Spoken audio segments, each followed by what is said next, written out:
So welcome to the AMATIC 2013 webinar series, Productive Persistence, What it is and How Colleges Can Increase It, with Jane Muhich and Kristin Spiegelberg. And this presentation is sponsored by the Developmental Mathematics Committee of AMATIC.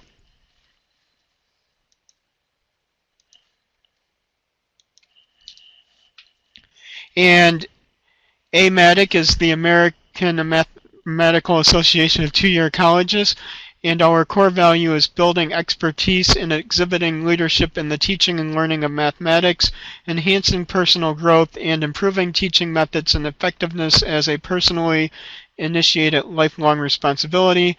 And more information can be found at amatic.org. Please note that the views expressed by the presenters are not necessarily the views of AMATIC, and any commercial products mentioned by the presenters are not endorsed by AMATIC. So we're going to switch to our presenter slides right now, so please bear with us. It should be a pretty smooth transition today. So if you could welcome Kristin and Jane in the chat room, that would be greatly appreciated. And when the slides come up, I'm going to turn it over to both of you. Hi there, this is Jane Muhich from the Senior Associate for Productive Persistence at the Carnegie Foundation for the Advancement of Teaching, and I'm also working on Productive Persistence at Seattle Central Community College. I'll go to our pictures. Kristin, you want to introduce yourself before we go on? Sure. Hi, everyone. I'm Kristin Spiegelberg. I'm an assistant professor of math at Cuyahoga Community College, which is in the Cleveland, Ohio area.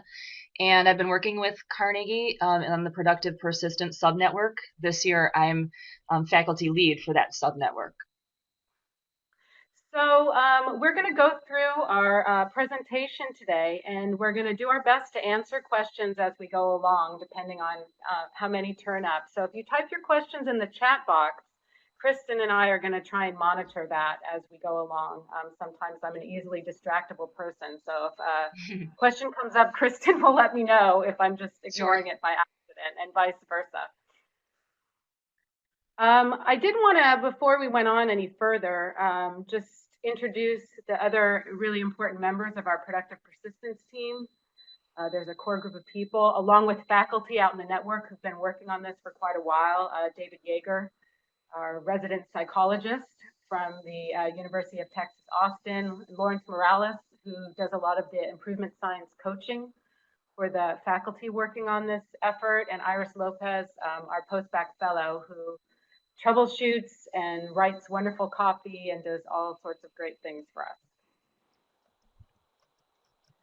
So just to get an overview of what we're going to talk about today, we're going to talk about what is productive persistence, because we've actually created a very specific definition for it, and then talk about how we're trying to learn our way into improving student outcomes in productive persistence, how we use data to guide our improvement efforts, and then we have different development strands to try and figure out activities or interventions that can make a difference in student outcomes. And we have two main ways that we develop interventions. One through Alpha Labs, which is working with researchers and trying to get interventions to work in the classroom, and then with faculty using things that faculty, feel have worked or can work, or testing different things with faculty in the classroom and trying to develop an evidence base for faculty practices that work.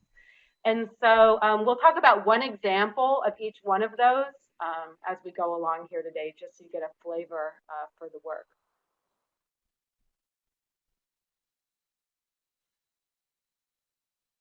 So this idea that there are things other than, the curriculum, changing the curriculum, that actually lead to students being successful is an idea that has a lot of resonance for people. So people are coming at it all kinds of ways, trying to make headroads into improving student outcomes in this area that we often call, like these non-cognitives. And People are working hard, putting in peer tutors or in study skills, intrusive advising. They need metacognitive monitoring so they can progress towards their goals. Navigating the college campus, we need that. Mandatory orientation. So there's all these things going on. I'm sure many going on at your campus. Some working well, you know, which ones do you choose from? It creates a lot of noise in the space, and there's a myriad of solutions. Everyone's looking for a magic bullet, and really, where do you start in this very complicated landscape to try to make headway in these non-cognitive factors, these things other than the curriculum that impede students from doing well, right? It's a complicated space. What are we going to do? So our solution was to look at it a different way and try and look at it through the eyes of the student in the classroom. So what are they experiencing? Often in these reform efforts, people get together and try and talk about what to do to students or for them, but really trying to look at what's it like to be a student out in the classroom, and what are they experiences and seeing, and maybe through looking at it through a student's eyes more precisely, that we would be developing different interventions and solutions than the one that we were coming up with before.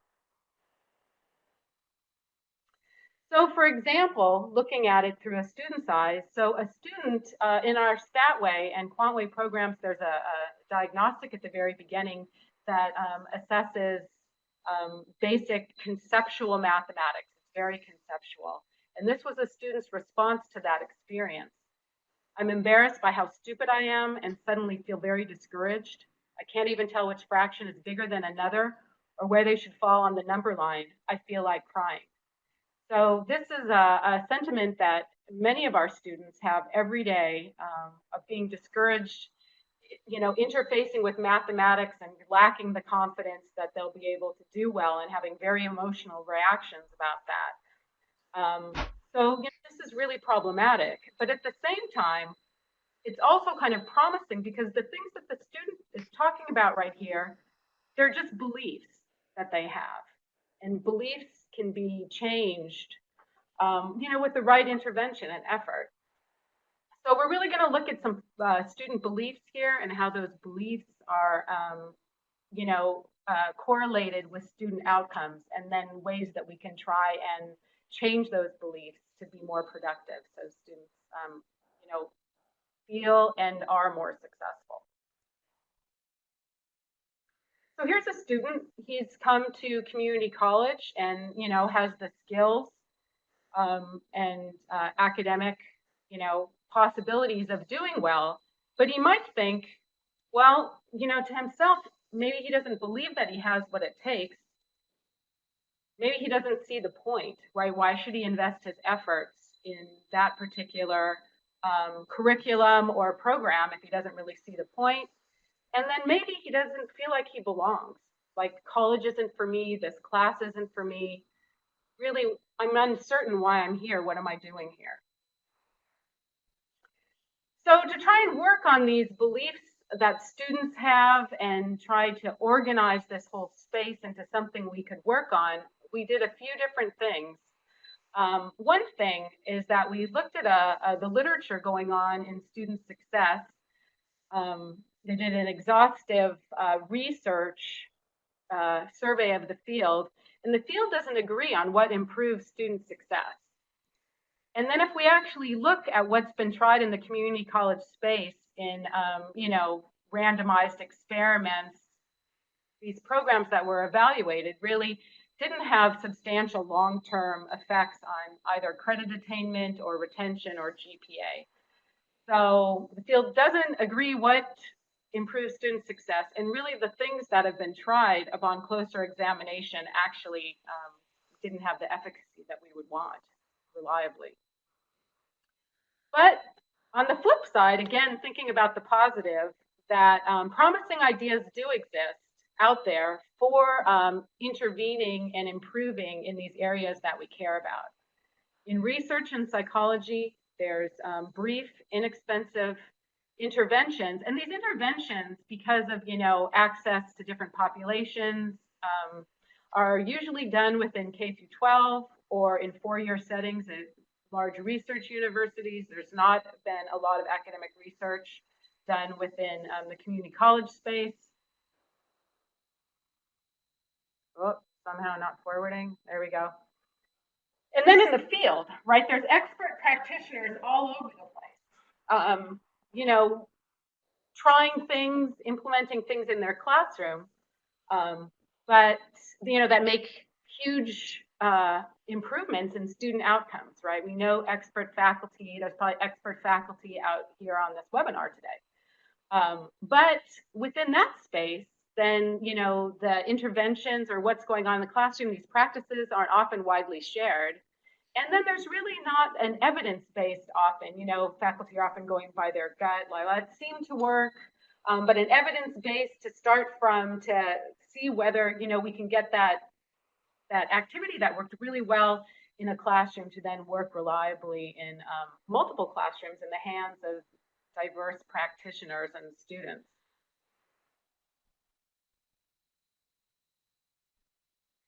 Our challenge was to first define the factors that lead to student success. So again, there's like a huge wealth of ideas out there. What factors would be important to work on to try and improve student outcomes in this particular space?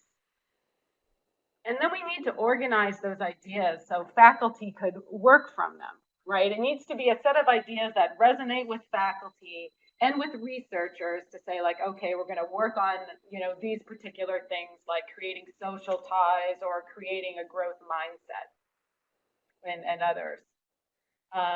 We want to be sure that that these things that we're going to work on are actually the ones to work on. So do these factors that we're talking about, do they really matter?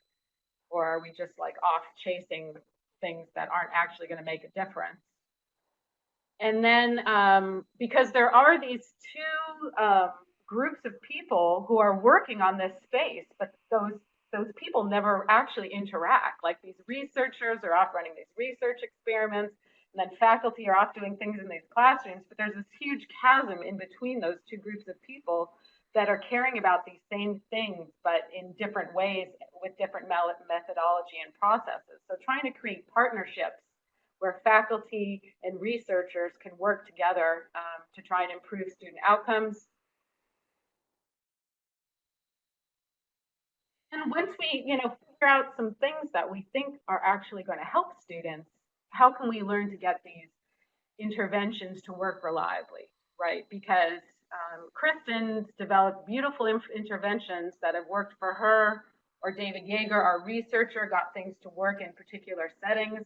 How do we move those particular activities and interventions into the hands of other instructors in other classrooms and get those to work reliably like they did the first time? Are we able to do that? I'm somehow having problems with my forwarding, but I'm going to get it together. Okay, so that's kind of the overview and kind of where we came into this work.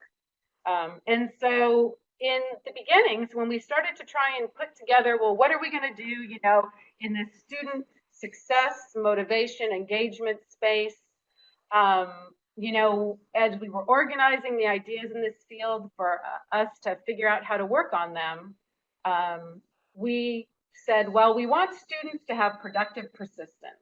That's what we're really looking for.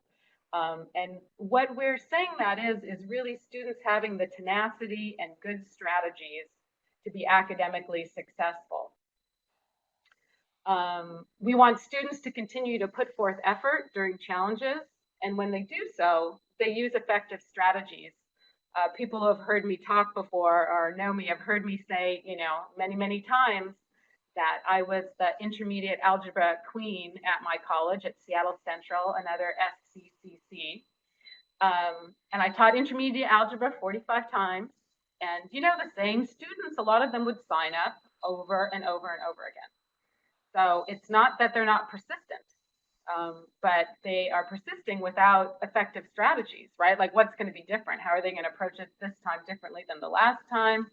Um, so we know our students are persistent and they care a lot, but then trying to help them be productively persistent so they can get through their academic coursework successfully. So when we did this large scan, a team of us, of all the non-cognitive literature going on in the field that had anything to do with the things that we care about. And when I say the things that we care about, we're talking about, you know, improved academic performance or success, retention, you know, improved persistence, those sorts of things. We organized all of that through talking to researchers, and then we took it and talked to math faculty, and we even talked to students into some main big buckets that we felt were high leverage given the research to work on. And just remembering that this isn't exhaustive, and this initial productive persistence activity was to try and embed in the classroom. So we were looking for things to trying to weave into the classroom experience, because there's a lot of outside support things that kind of aren't included in this framework. So students believe they're capable of learning math. I'm sure the majority of us on here, if not everyone, are now or former or you know, math instructors, right? I'll never be able to do this. I'm not a math person, you know, all of that, both cultural and in our classrooms. That students feel socially tied to peers, faculty, in the course. As we'll see on a later slide, that these social ties ended up being correlated with student retention once we looked at our data in the pathways. That students believe the course have value. So that's different. You know, in many ways, we're not going to get too deeply into some of the research behind this, but that's different than making it interesting, right? It's interesting. Well, in Quantway, students were talking about, you know, while this tax assignment was really relevant and it was super helpful, which is different than it being interesting. Often people try and spend a lot of time making things more interesting, but interesting is personally, you know, relative. What's interesting to me, like sports, or not interesting to me, might be interesting to somebody else. I've started to echo for some reason. I don't know why. But okay. Students have skills, habits, and know-how, how to succeed in a college setting. I think we'd all agree in that. And then really we can't ignore why a lot of us are here. Could people mute themselves? That would be great. There, my echo. Now my echo isn't gone. Okay, I'm just going to forge on and try not to distract myself. Okay, so there's also an aspect about, you know, faculty. Can faculty support their students in having these skills and mindsets in this area to help them be successful? So when I said before, like, you know, do these constructs, are these things that actually, do they matter to students? So we created a survey based on these constructs. Let me go back one. On these constructs, that there's a much more detailed, I was going to say complicated, but detailed practical framework diagram that also has references that I will put into a folder at that link that was on the first slide of this presentation. But you know, we created a survey, a 26 question survey based on these constructs using best survey practices from this research that we did. And then, you know, implemented it with, you know, our 1,200 original students in Statway to try and look at, and Quantway to then look at, well, do these things actually even matter? Whoops, wrong direction.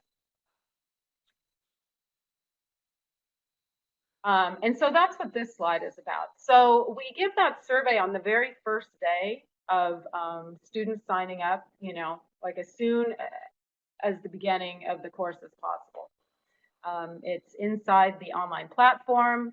And these factors, these constructs, whether, you don't see yourself as a math person, whether you have math anxiety, whether you are uncertain about being in that class in that college setting, or whether you don't, see the relevance or purpose of learning, that on the very first day, we can see that these mindsets that students bring into the class with them actually can predict their academic performance within the class.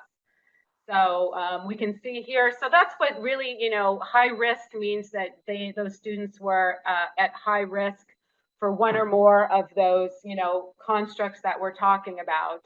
Low risk, of course, would be none. But then, already coming in, if you are high at risk, you have below median baseline math knowledge. Students were more at risk for failing the mid-course assessment, more at risk for failing the end-course assessment, and overall kind of didn't do as well in the course. And just looking on the y-axis, that the y-axis is 100% of students who had that many risk factors.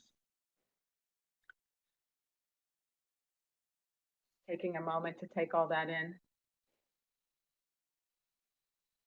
So this is just the first day, then predicting academic performance. So we were like, okay, that from this survey in our first year, because this is only a 3-year initiative, we've been working on it. So we tested that out the first year of implementation. And then also an interesting thing that we found, that classes who were able to create higher levels of productive persistence, right? Like whatever these instructors were doing, the way they were implementing some of the productive persistence activities or activities of their own, if students, they were able to get higher globally within their classroom on these particular constructs, then students did, persisted and did better as well. This one's a persistence graph, but it was true for academic outcomes as well. So we felt good about that we seemed to be working on the right things. And our 26 question survey, just before we leave that topic, was made so, it's like called a practical measurement. There's going to be a paper about it, a practical measurement paper, because practical meaning it needs to be something that people can use and practically implement. Like you can't take your class, for an hour to be surveyed. So it takes students about 3 minutes. So like I alluded to on our first slide, this is an early stage in this work, and we've created processes in trying to learn our way into improvements. So how do we know what's working and for whom and under what conditions, and try to figure out what to work on, and then how, when we try and, are able to develop something that's working, how do we get it to work reliably for more instructors in more settings? So there's 3 main ways, you can think of it as how we're learning our way into improvements. One is learning from network data using hub analytics. Is what we call it at Carnegie. But how do we know what are the important things to work on, right? People only have a limited amount of energy. As we all know, we're all working really hard. So we've got a limited amount of energy. How do we know what we should be working on? And then how do we know whether it's working? And how do we know that changes are an improvement? Then there's these targeted psychological interventions. Again, we're trying to create partnerships with researchers and faculty. So there are targeted psychological interventions that people have, tested in these research settings that show efficacy in, in ways that we care about, right? So improving student outcomes. And some of them are fairly simple. And will these work for community college students? Can faculty implement these? Can we make changes using these research interventions? And then again, using faculty knowledge and developing an evidence base for instructional practices that we think are working in these areas. So I'm going to go through the first two, and then Kristin's going to take over the last one when we get there, because she's been working really closely and heavily with that. So learning from network data, like I said, I already said we created this survey, and I've already said this already. So how to, best focus our energies for areas we know are important. And then once we're trying to start implementing stuff, how do we know that our changes are improvements? I mean, at Carnegie, people say often, well, you can't improve what you can't measure. So trying to create a measurement model so we know it's working. And if we introduce changes, how do we know those changes are an improvement? Because it's important to realize, right, not all changes are improvements. So we want to be able to make changes that are improvements. And so I'm going to go through an example of one of these Alpha Labs now. I'm talking, if you have a question, again, please type it into the chat box. Would be great, except for a logistical question, because I can't fix those. But about this. So just a reminder. Okay, so let's talk about an example of an Alpha Lab.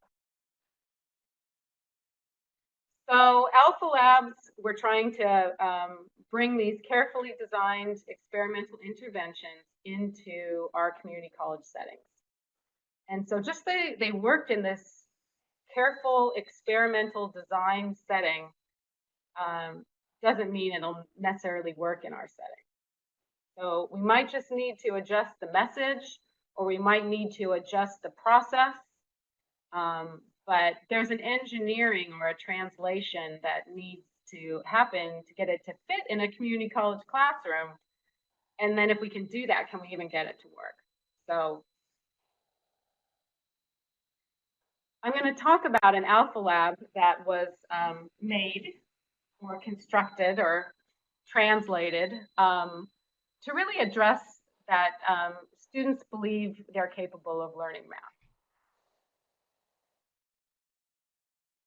So there's particular mindsets about ability. There's something called, and I'm sure a lot of people are familiar with this work. Yep. I'm sorry to interrupt, but before you move on, I think Crystal had a question in the chat room.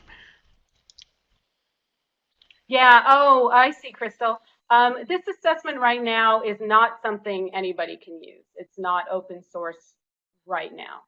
So the Carnegie Foundation is going through some, organization around like what working on productive persistence, what does that look like? You can see me putting my quotes, what does that look like, my air quotes.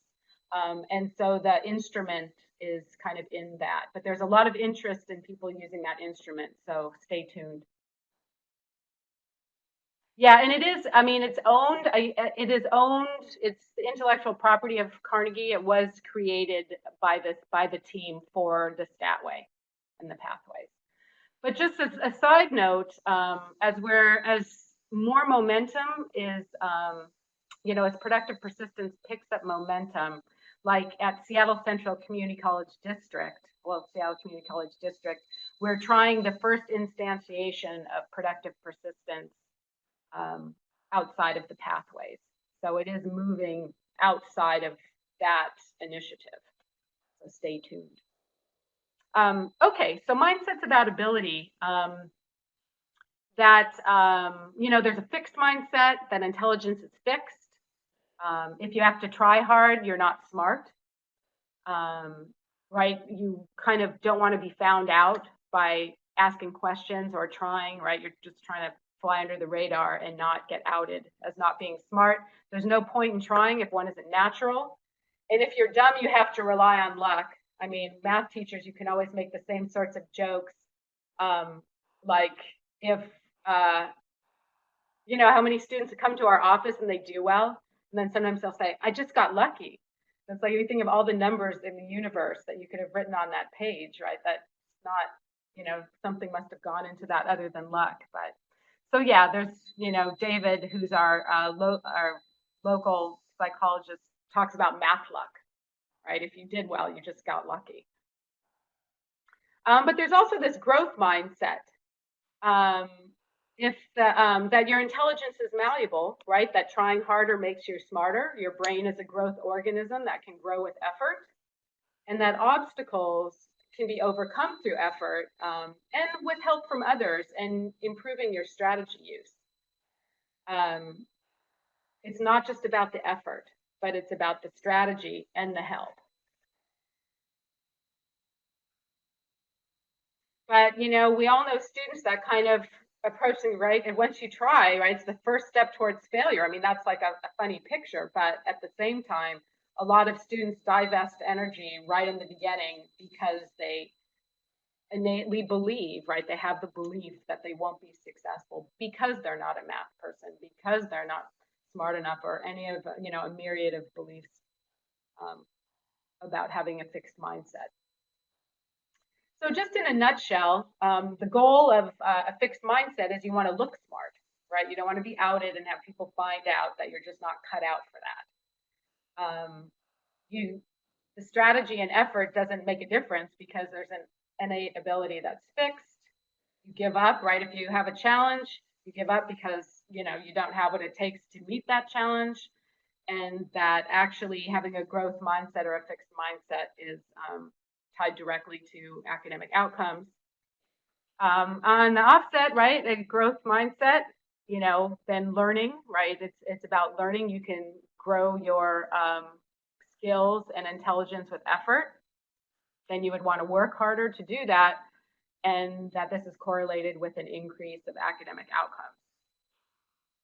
And we can see here from the pathways data that students who had a growth mindset came in just at the very beginning on that conceptual math exam, scoring higher than the students with a fixed mindset, and that actually that also predicted higher end of term performance on the Statway. This is a Statway data graph, which has a common academic assessment, which is actually conceptually challenging. That's why the passing, you can see that as being kind of low, but it's actually a very challenging exam, the end of Statway exam.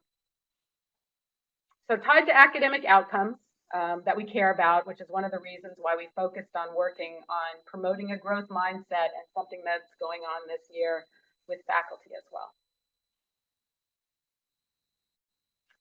So there was an initial intervention designed by Carol Dweck, who's famous in this mindset, has a book she's written that's actually easily accessible read for people.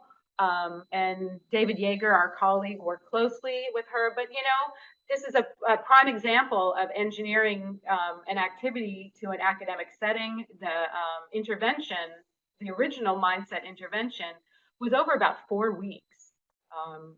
You know, and took a lot of time. It was done with middle schoolers, but had, you know, high efficacy. But then in community college, we're like, we can't do that for 4 weeks. That's just crazy talk. And, you know, trying to make something that could be distilled down to actually work in our setting with our students. So David, our colleague, worked with fabulous math faculty at Valencia Community College to take that activity and engineer it for a community college classroom. They adapted it, so the language in the article, the activity is students read this article about how the brain grows with effort, and, you know, has different examples of juggling, and then talks about math, growing your brain.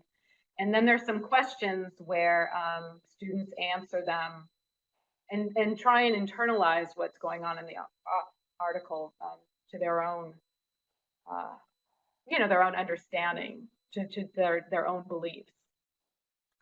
So David and Roberta went through, and she worked to then change the language of the article, and they boiled it down so that this intervention, as opposed to going over 4 weeks, would only take 40 minutes.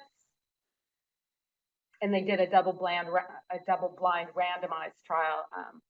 They did one first in her community college class, in one class, and they were like, oh, well, that turned out pretty well. And then they did this larger scale trial at Santa Monica Community College. And so here's just an example of the article that students read. This is in the pathways, and again, we're doing this with the Seattle Community College District. But, just a passage from that. Most people don't know that when they practice and learn new things, parts of their brain change, a lot like muscles. This is even true for adults. So you can see that the language has changed for adults. And so in that randomized trial at Santa Monica Community College, there was 332 students participating in that, went through, read the article, answered the questions. If we look on the y-axis as percentage of students withdrawing, then students, the percent of students withdrawing went down. I almost said withdrew, but went down. And same true for male students. And so an interesting thing that David's looking into and running other sorts of experiments is that this mindset activity actually translates to other areas of a person's academic. I mean, it might turn into other, areas in general, but in their academic performance, he's looking right now at a growth mindset activity and how it improves students feeling that they can navigate complex, like course taking maps, academic maps that they're confronted with when they go like, oh, what's the program of study? What courses should I take? And he's actually showing that it's having a positive effect on that. Like once you believe that you can grow your brain, it actually goes into other areas as well. So there was an increase in GPA in all classes, not just the math. And so there was a 51 decrease in withdrawal. And this intervention only took 40 minutes and actually didn't cost anything. So that was a win. And then we put it into the stat way and the quant way as part of the curriculum.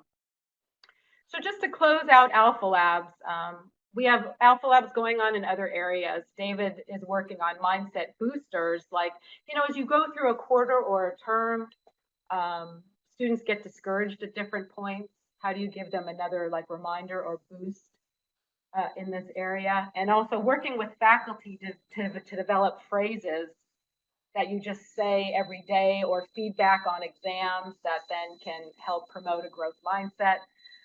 There's threat reappraisal, that feeling when you are nervous and as opposed to it being negative, you have a lot of anxiety or cognitive dissonance because you're nervous, how to turn that into positive energy, reappraising your threats, anxiety, and then belonging and purpose.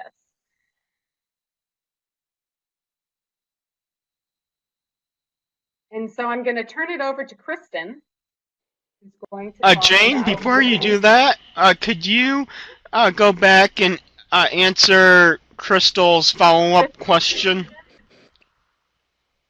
Yeah, absolutely, Crystal. If you are part of the stat way or the quant way, productive persistence is an embedded part of the pathways curriculum.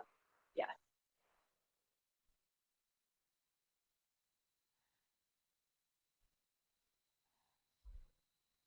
Okay. All right, I'll get started. Thanks, Jane.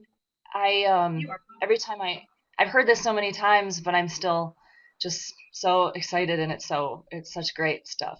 A little background about me. I've been teaching about 20 years now, and for the first 7, I taught in a high school. I taught math in high school, and after that, I moved to the community college. And there's a lot I don't miss about high school teaching, like study hall duty and detentions. But one thing I did miss when I moved to the community college is the collaboration with other colleagues. I feel like at high school we talked a lot more. We ate lunch together. We were all in the same office.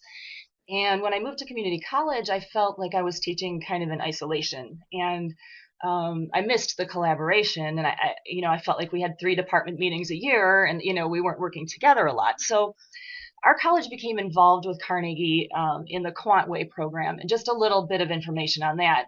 QuantWay is a 2-semester sequence that is for non-STEM students, so students not entering science, technology, engineering, or mathematics fields.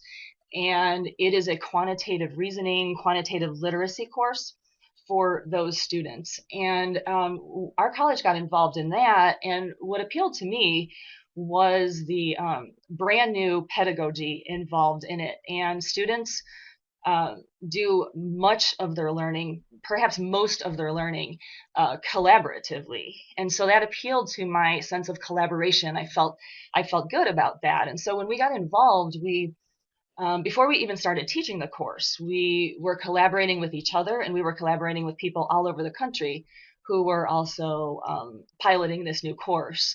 And when we started to teach it, I liked the approach, and students worked in groups very well. But I think a particular problem in community college overall is having students form a sense of community with each other.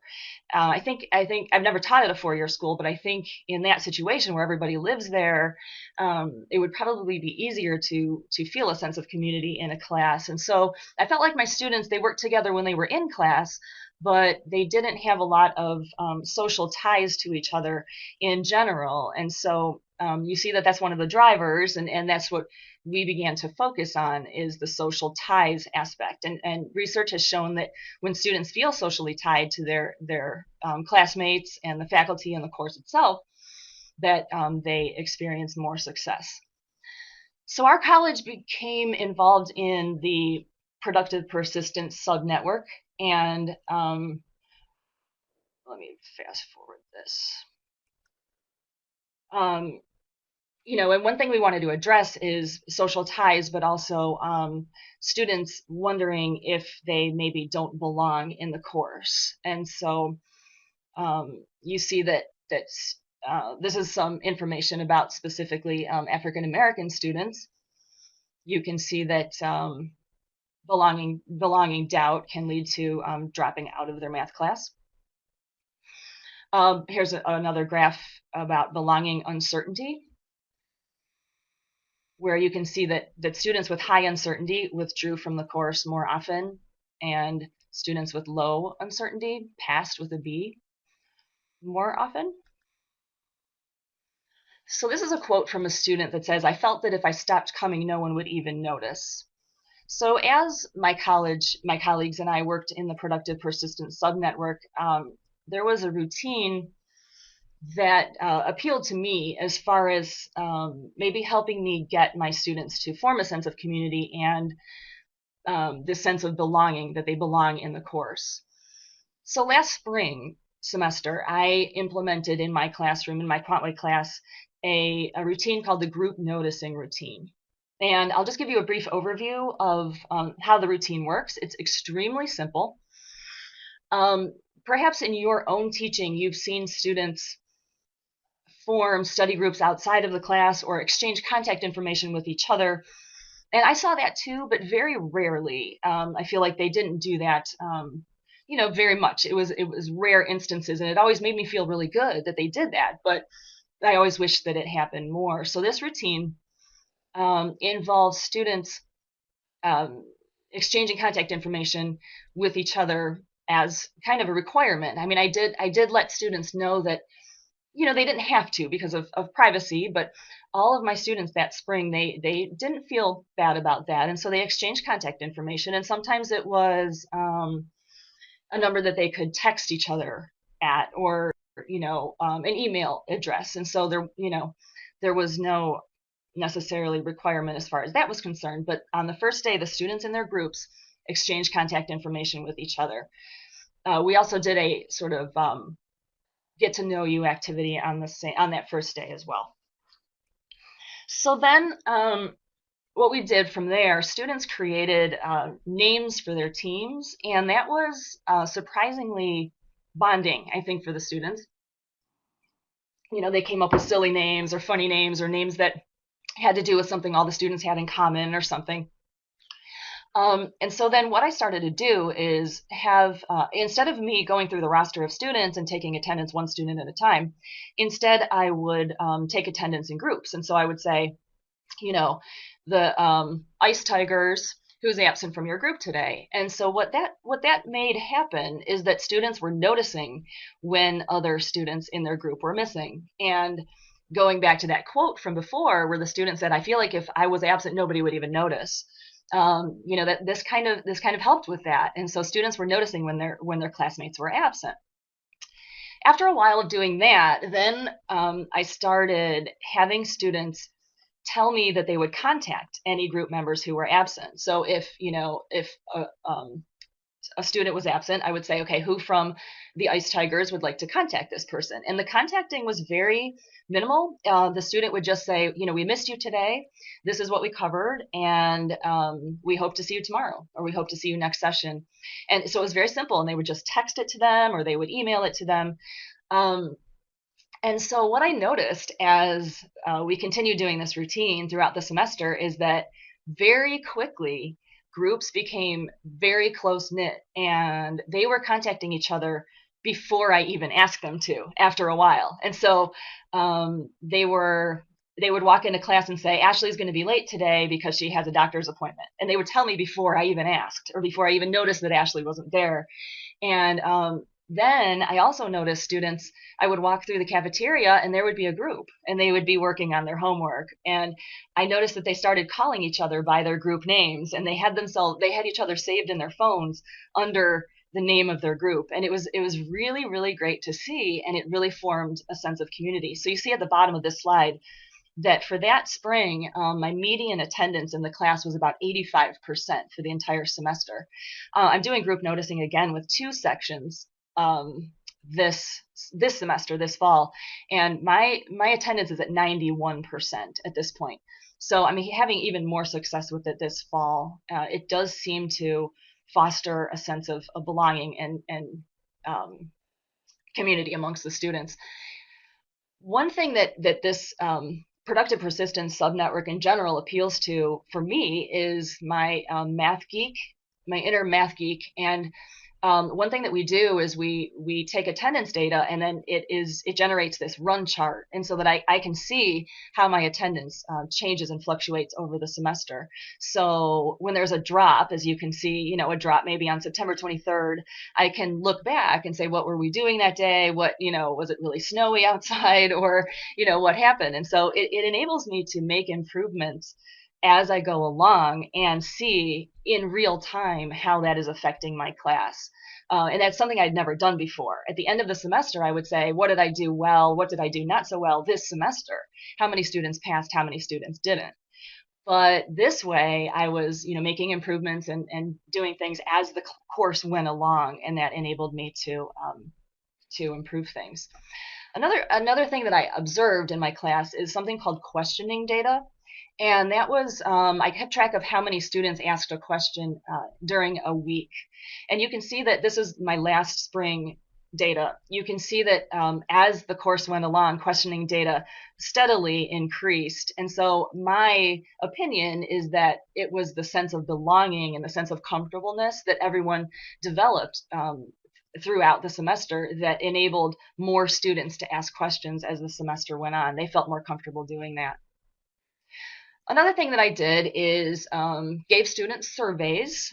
So here are some questions just about how comfortable do you feel asking questions? How much do you feel that you belong in the class? How much do your classmates care about you? How much does your instructor care about you? Those kinds of questions. And so I collected data that way. So, I was collecting data, and I was looking at the data as we went along and seeing how I could make improvements in the class. This is one of my Kristin? groups from last spring. Before you move on, could you answer Mark's question about whether you keep the groups the same for the whole term, or if you change them, and if you do, how does changing affect the routine?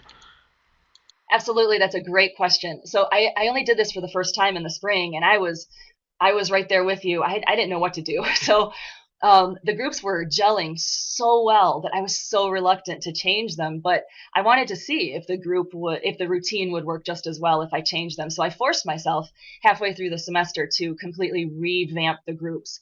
And what happened was the routine worked just as well, and they really just gelled with each other, with the new groups just as well as they did with the first groups. But that's all I did was, the first day, and then halfway through the semester I changed groups. So, as I go along, I might do that differently, and test different things and see what might work for that. What I did want to do real quickly is, if you see the student on the left, he's probably about 50, and he's obviously a non-traditional student. And he wrote me a letter at the end of the semester, and it's kind of long. I've edited it, so I'm going to read it. I'm going to read at least some of it to you, and I want you to listen as I read it, and listen for some of the things that Jane and I have talked about. And I promise I didn't give him any of these phrases or tell him what words to use. This was just from him. So he says, thanks to a veterans program, I was able to go back to school, but I was much older than most of the students, and I was nervous, intimidated, and felt a little out of place. I was worried about interacting with the younger students. From the very first day, I knew I had stumbled onto something special. Like every class, we introduced ourselves, but it didn't stop there. We were assigned groups and encouraged to exchange names and numbers. I exhaled a heavy sigh of relief. I wasn't going to be on my own. We were asked to give our group a name, something each group member agreed upon. I really liked this because it opened up dialogue between us. The group paid dividends from day one, with texts being exchanged late into the night with help on homework. We were the Pilgrims, that was the name of their group, and Pilgrims pull together. After our first exam, one of the group members scored poorly. Myself and my fellow Pilgrim Ashley felt horrible. We felt like we had let our teammate down, and that wasn't going to happen again. Immediately after class, the Pilgrims met in the library and decided that before every exam we would meet in the library for review. Interaction didn't stop with our group. All of the groups went to each other for input. As the days and weeks passed, our bond as a class grew stronger. We grew more confident, we had a great coach, and we were on a winning team. This class set the tone for my continuing education, my mindset toward college, and my belief in myself as a student. It was a bridge from academic insecurity to education excitement. I am a more confident student and really optimistic about my future. So Mike is now taking Quantway 2 with me and doing very well, and he is just has such a great attitude about being in college. And I think you can tell at the beginning of his letter how he was experienced belonging doubt, and he wasn't sure he belonged there. And I really think that some of these improvements that we make with productive persistence can very much help students with that.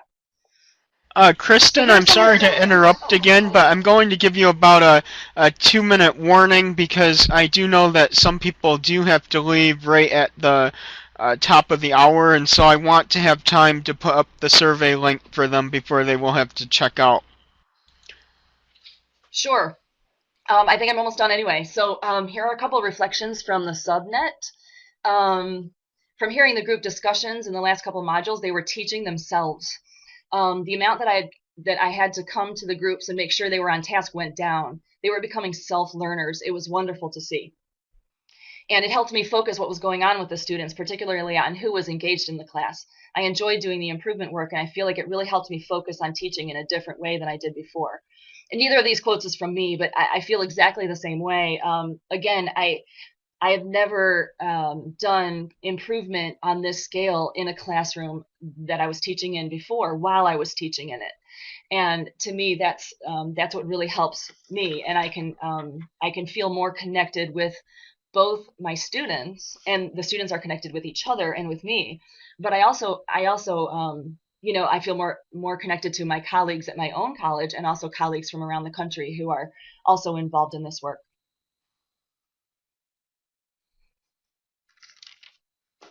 So, any questions?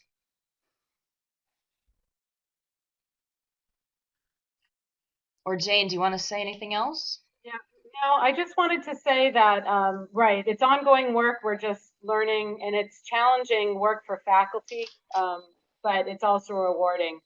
And I did want to mention that there were, if you're interested in this work, there's quite a few job openings open at Carnegie. So visit the Carnegie website that you see right there.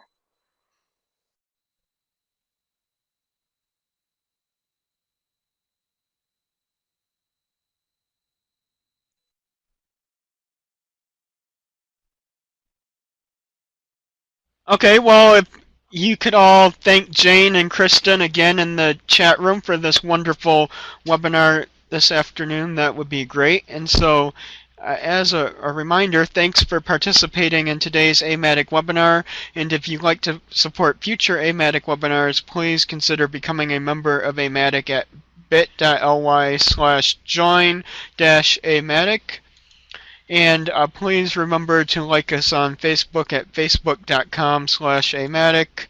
And recording of past amatic webinars can be found at bit.ly/amatic-webinars in about 1 to 2 weeks after the end of today's webinar. And if you could please take 2 minutes today to evaluate the webinar content and the presenters at bit.ly/amatic14, that would be greatly appreciated. And if you do need an email confirmation of your participation in today's webinar, please fill in the optional section at the end of the evaluation. And so that will ask you for your name and email address so that I can make sure that you get your certificate. So thanks again for joining us today, and I'm going to stop the recording right now